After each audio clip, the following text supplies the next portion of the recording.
Hey, what's up everyone, and welcome to today's video.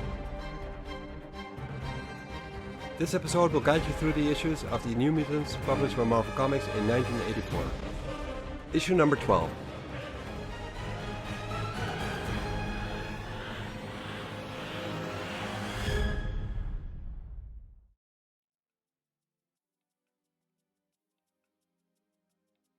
In Rio de Janeiro, Brazil, we find the headquarters of Da Costa International, a worldwide industrial empire built up by Emmanuel da Costa. A man who was not born into wealth, but has become very wealthy over the years. When he was a kid, his parents were little more than slaves, and he himself still wears the scars of their master's whips. The happiest day of his life was when he was able to drive that man, who was the heir to one of the more influential families in Brazil, to ruin, well before his own son was born.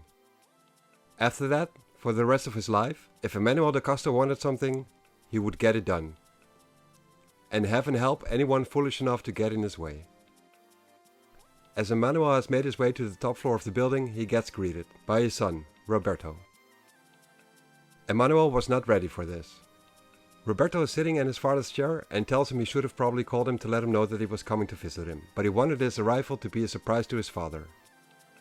Just the same as his mother and his friend's arrival would be. They have just escaped from the clutches of an assassin who was paid for by the Hellfire Club, an organization which Emmanuel has ties to. Emmanuel tells Roberto that he's sitting on his chair, and Roberto reminds him of how he was sitting on his father's knee below the statue of Christ on the Corcovado mountain. How he would wave his hand across the city, telling Roberto that one day all of this would be his. Roberto, as a child, believed him, even though Emmanuel was laughing as if it was a joke. But Roberto thought that it was wonderful how his father started with nothing but rose so far and achieved so much. Everything Roberto did was done towards making his father proud of him, to make himself worthy of his father's legacy. But that was then, and now Roberto finds himself no longer caring. Whatever Emmanuel has to offer Roberto, he no longer wants any of it. Emmanuel tells Roberto he has never been poor, nor has he ever known what it feels like to be hungry. He has never had to work like a dog just to stay alive. He warns Roberto and tells him to think this over before he casts himself into an abyss. He tells his son he has much to lose as he pours himself a cup of coffee. Roberto tells his father that he has nothing to lose anymore, which comes close to what he has already lost, and he doesn't feel that he's leaping off the edge either. Roberto has been pushed instead by none other than his father himself. When Roberto shouts to his father that his greed to gain the riches of the Madeira, the fabled lost land of the Andes region, almost cost him the lives of his son and wife, Emmanuel tells him that was never his intent. Roberto then asks him if things got out of hand, or if Castro simply exceeded his authority. He asks his father what it was all good for wealth or power. He asks him if they really don't have enough of that already as it is. Emmanuel tells his son that his reasons are his own, to which Roberto responds that he desires to know those reasons. He asks his father if he would have been sorry, or if he would have even cared if Castro had been successful. Emmanuel turns towards Roberto and commands him to not take the throne with him because he is his father. They stand in front of one another, eye to eye, and Roberto asks him if he is the same father who loves him and his mother. He tells his father that he's looking for the man he remembers, that he wants or needs to find him, but he seems to be missing. He tells his father straight to his face that a stranger is standing in the place of the man he remembers. Emmanuel is about to hit Roberto, while asking him who he thinks he is, judging him like that. Roberto tells him to lower his hand, because he is no longer the child to be spanked. He is now Sunspot, a mutant who possesses the power to level the building they are in, if he wishes to. He tells his father that to some people that fact makes him a monster. But looking at Emmanuel makes Roberto wonder who truly deserves that name between the two of them. He tells his father to forget about the Madeira. He tells him to find some other land to exploit, and that if he makes one move into the valley, he will know. And he and his fellow New Mutants will do everything they can to stop him, and tells him farewell as he makes his way to the elevator. Emmanuel tells Roberto that if he leaves now, it will be as if he never existed. That he will no longer have a son, and Roberto responds that now he is half an orphan, as he steps into the elevator and the doors close. Emmanuel just looks at the doors closing, says Roberto's name, and crushes the cup he was holding with his bare hands. He then calls his assistant to send someone to clean up his spilled coffee, and to also make a phone call to a special number in New York.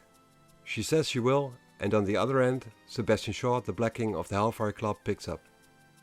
Emmanuel tells him it's him, and he tells Sebastian that regarding his invitation to join the inner circle of the club, he accepts, and joins the organization.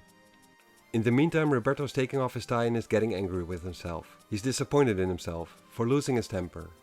He did not set out to pick a fight. He only wanted to try and understand his father's motivations and was hoping he would prove him wrong in his assumptions. But all Roberto did was make the situation worse.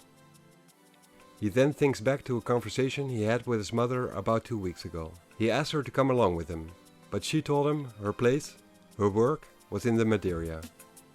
He asked her to stand by him against Emmanuel, but she tells him she loves him. And when Roberto asks her if she really does, even after all Emmanuel has done, she says he fought so hard for so long that the gentle and decent man he once was gotten lost.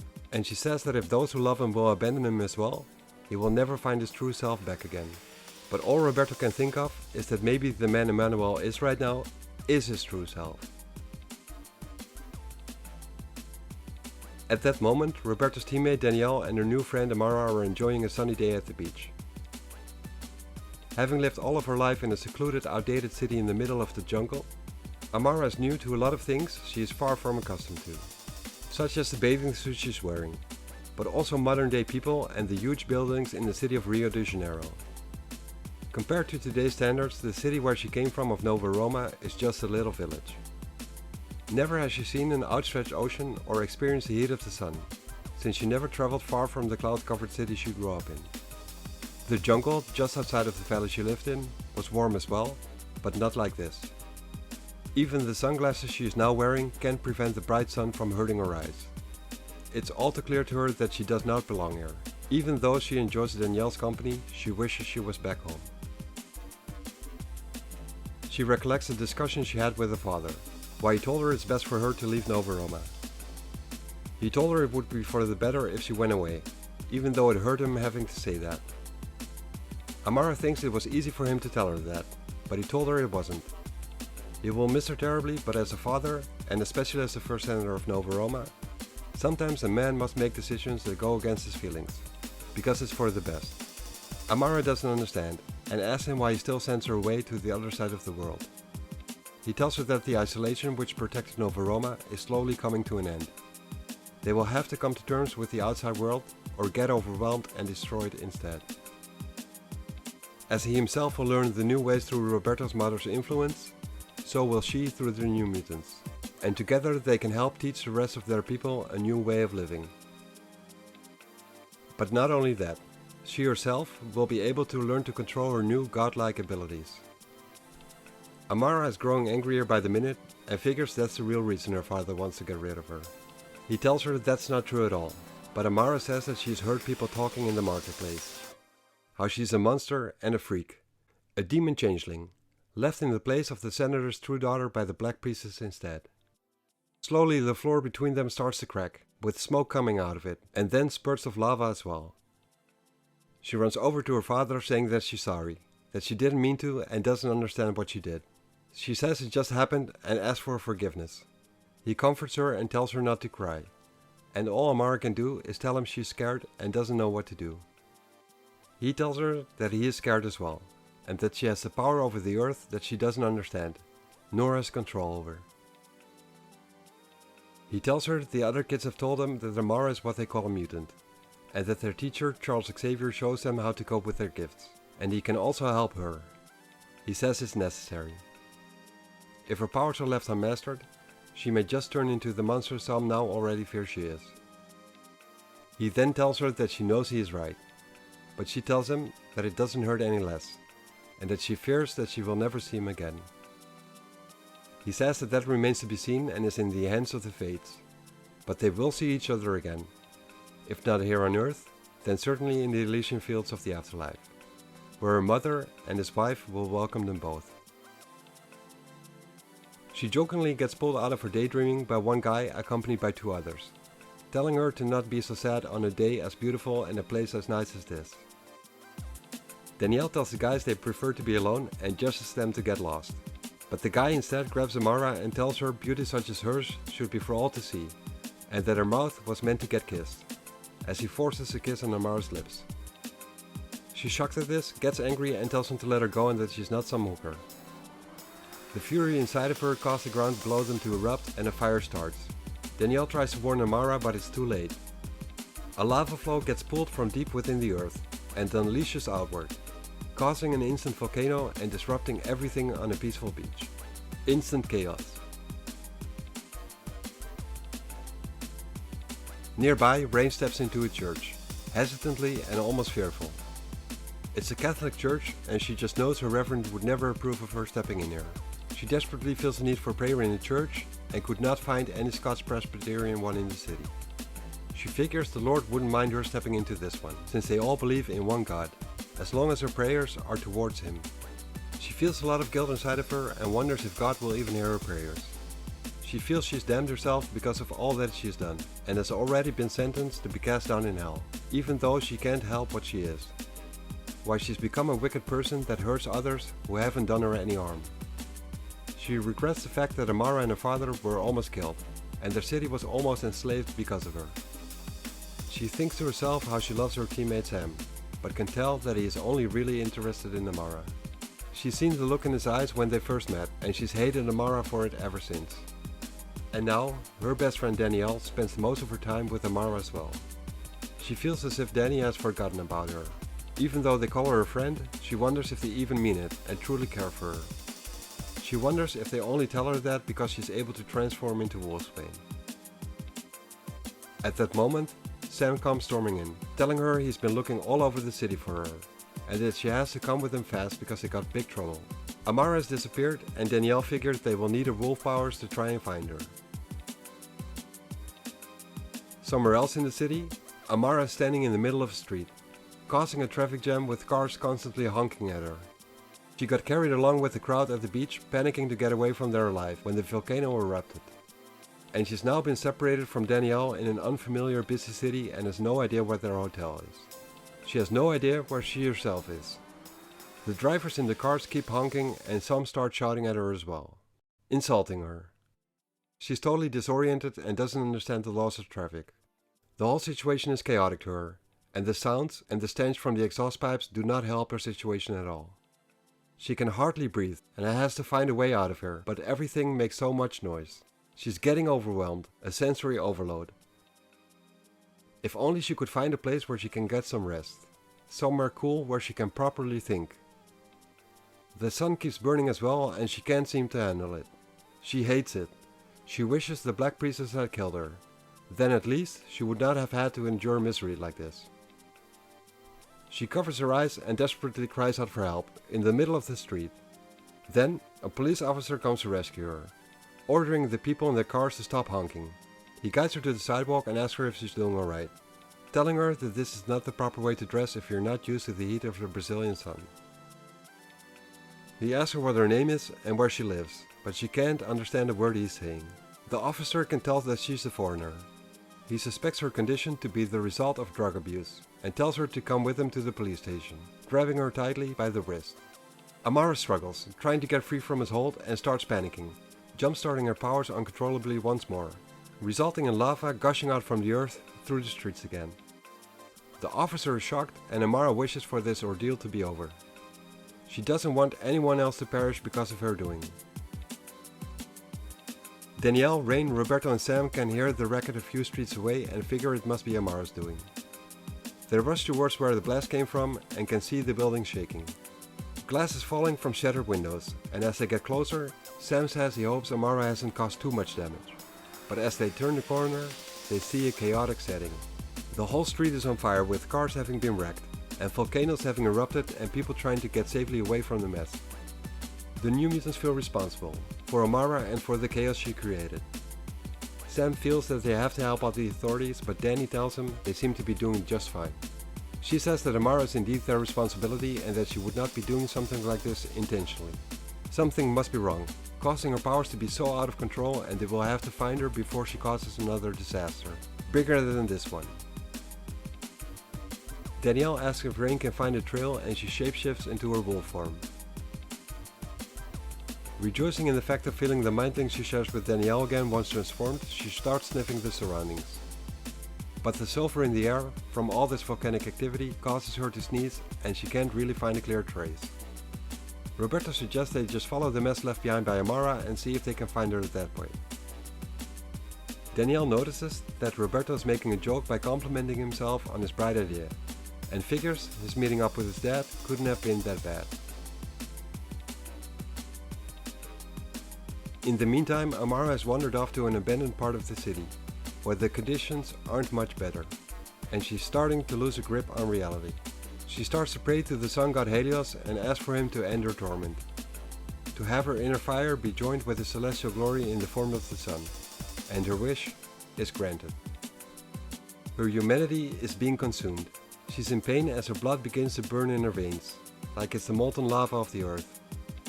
Her very life gets bound to that of the planet beneath her feet. She starts to soak up the strength and vitality of the planet, and feels as if nothing is beyond her capability.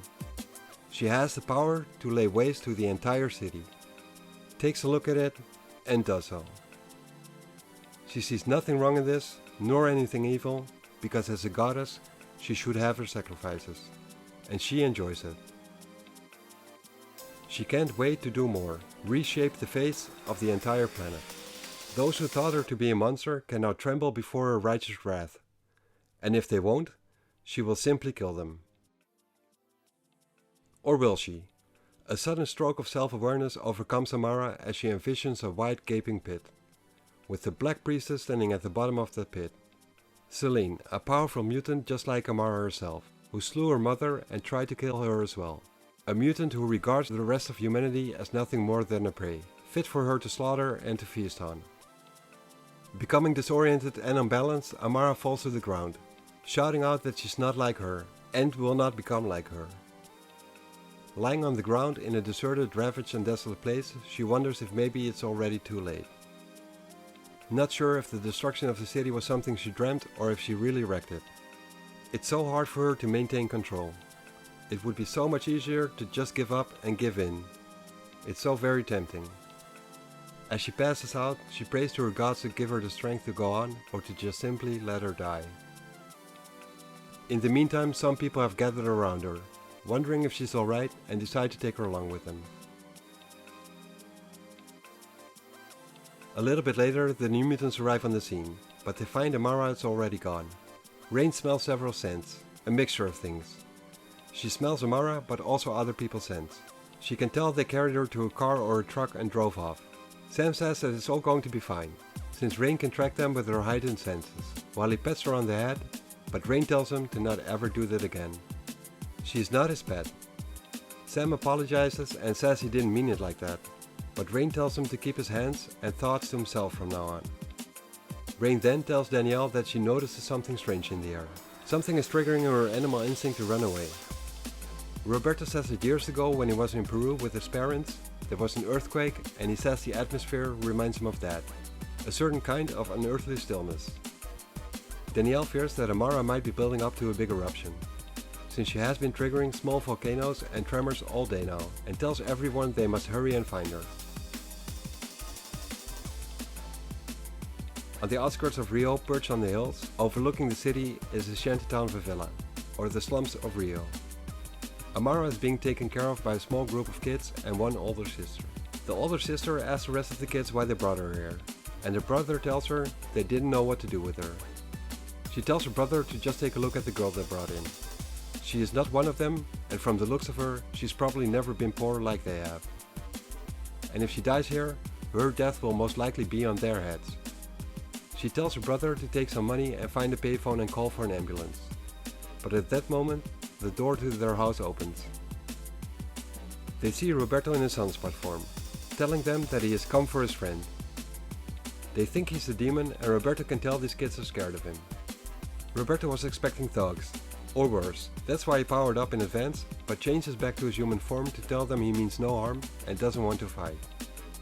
The big sister tells the little brother to listen to him and to put the chair down and relax. The rest of the team rush in and check up on Amara, while Roberto tries to explain the situation.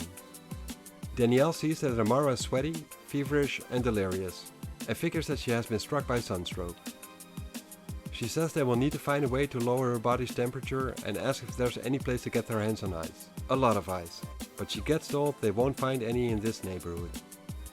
Danny then remembers how she helped Rain when she was having a hard time coping with the jungle's climate, by making her see and believe she was in a snowstorm, and wonders if that would work for Amara as well. She reaches into Amara's mind to pull out her heart's desire, but all that comes up is an image of death. Not just her own, but for the rest of the New Mutants as well. Amara desires death. The ground starts to tremble and they know what's coming. Amara is too weak to be moved around, so they will have to get her to a hospital later. They have to find ice. Now. And a lot of it. She tells Sam and Roberto to go find them some, as much as they can carry, and to hope that they're not too late. Sam and Roberto both use their powers as Cannonball and Sunspot to fly to a warehouse district, which Roberto knows is close by. But Sam isn't sure what good that will do, since they will have to travel all the way back, and a big part of it by foot. But Roberto has an idea. They find an ice truck and Roberto uses his power to carry it, and they use Sam's powers to allow them to fly back to the favela. As they return, they can see a volcano being created and erupting in the harbor of Rio. A fissure has opened and the magma is pouring out of it, into the ocean. Slowly, Amara is gaining awareness. Initially a longing for blessed oblivion. She then experiences flames, consuming her body and soul, but they quickly transform into beautiful crystalline ice sculptures.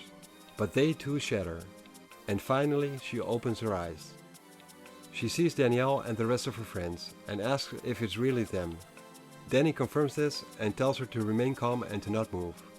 She tells Amara she had a pretty rough day. Amara's fever is breaking and the worst seems to be over, but Danielle still thinks it's wise to have her examined by a doctor. Danielle wants to make sure that the mess they left behind will be taken care of, and Roberto tells her to leave that to him. Amara asks if the city has been destroyed, still not sure if her fever dream was real or not, but Roberto tells her it's hardly scratched, apart from some messed up streets and a newly formed island in the bay by the harbor. Amara now realizes that her father was right, and that she has a lot to learn about herself, both about as a girl as well as about being a mutant. She sees now that she cannot do this by herself. Whether she likes it or not, she will need the help of their teacher, Professor Xavier. And she tells them that for better or for worse, the New Mutants are now stuck with her. And Rain tells her that that is just fine.